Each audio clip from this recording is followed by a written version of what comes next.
Food and Flowers with Jeremy Dart. I'm going to take you across this island, this tropical island called Hawaii, even though we are on Oahu, where we will experience very many exotic plants, flowers, and food. Mainly flowers and food, because that's the title of my show.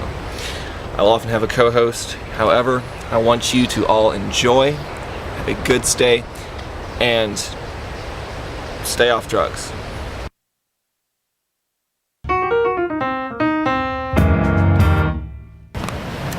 Here we are with a rare magneto plant.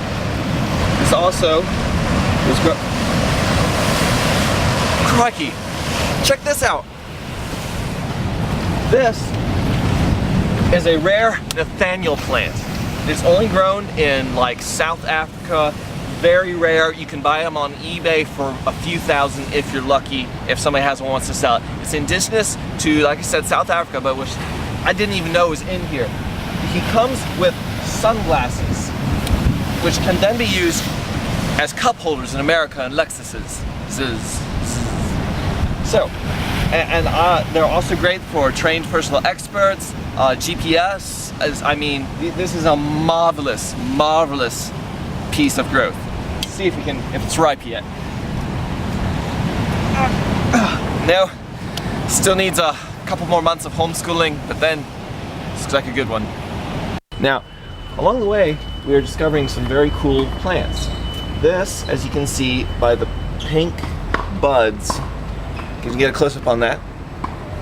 It's a very rare plant from Papua New Guinea that was imported here in the early 1600s. It is called the Aphaleba sea. However, its common nickname is the tennis plant because it emits a spore that commonly makes people really want to play tennis. It's a ploy by the hotel to get people to play. And I invited my special guest here, Nathaniel, to help demonstrate on the effects of this plant's spore. Now please start just taking a nice whiff. Let's get rackets. See? Let's get rackets. And the hotel makes money.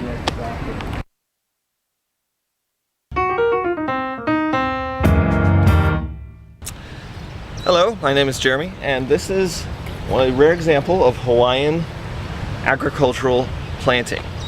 This is a rarer flower that was originally grown in England as a means of money. People would take the inside, that white part, and they'd grind it up, and it acts like a cocaine substitute for people trying to get off cocaine. It was called no-cane. And then they got it to Hawaii here. As you can see, I don't know too terribly much about it, so I invited my special guest again, Mr. Nathaniel Steffel, the resident expert on island transplants, to give us a more detailed explanation of this. Now Nathaniel.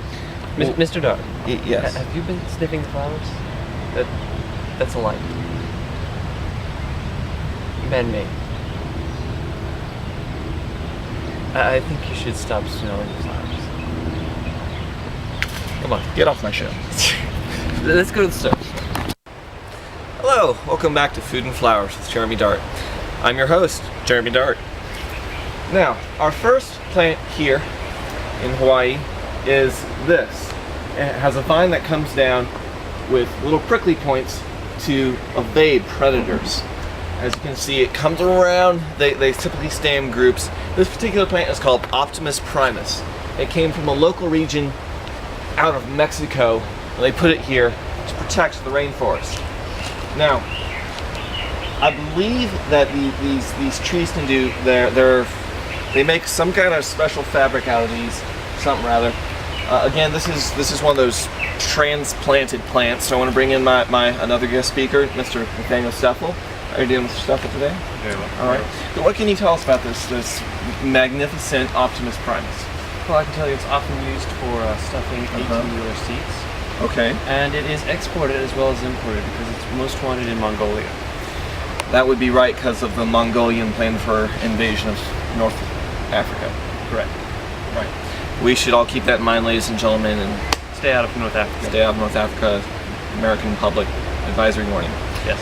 Anyway, also, on one last final note, supposedly, if you touch that branch, an energy sword will pop out. And I'm gonna try that. So maybe we'll catch you again next time on Food and Flowers with Jeremy Dart.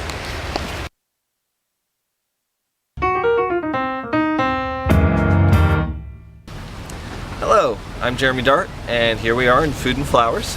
And I just wanted to show you this very rare plant. As you can see, it has a variety of colors. It's kind of purple blue. Right now it's infested with little parasites of some kind. Its pointy tips were originally designed to repel tacos, its natural predator, as they couldn't quite get around it. Anyway, this plant is called the Euplorbus unum, but it's more commonly known as the Jarrell.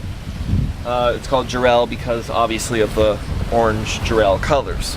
Now, related to the Jarrell over here are the Kallel plants. As you can see, there's a distinction in the color variant of the beak. We know that happened because of the migration of flying leaves earlier. Anyway, and the whole flying leaf thing, I'm not entirely sure about, but that's why I want to bring in my specialist here. Ow, crap, I got poked. I'm not a taco. This is my specialist, Nathaniel Stuffle. What can you tell us about these plants? I can tell you that they're actually illegal, so I suggest we step away from them because the flamethrowers are coming now. Oh, really? You see, in the night they grow to 10 times their size. So this looks like it was planted yesterday. Crap. Yeah, it's a tropical version of kudzu. So when I sent that one to my girlfriend, that was a bad idea. You shouldn't have done that. I suggest you get a cover identity and run for Mexico. So she gonna die? We're on an island, so She gonna die? well, if you plant them indoors, they can expand so much that the house does explode. So you may want to warn her before you go under cover. Just a suggestion. Man. Wait, we need to just, I mean, read. Dude, are you saying that I'm saying she you may should break up with me you because warn- of that? That's the least of your problems. Tell her to get the lawnmower, go use it on the plant now.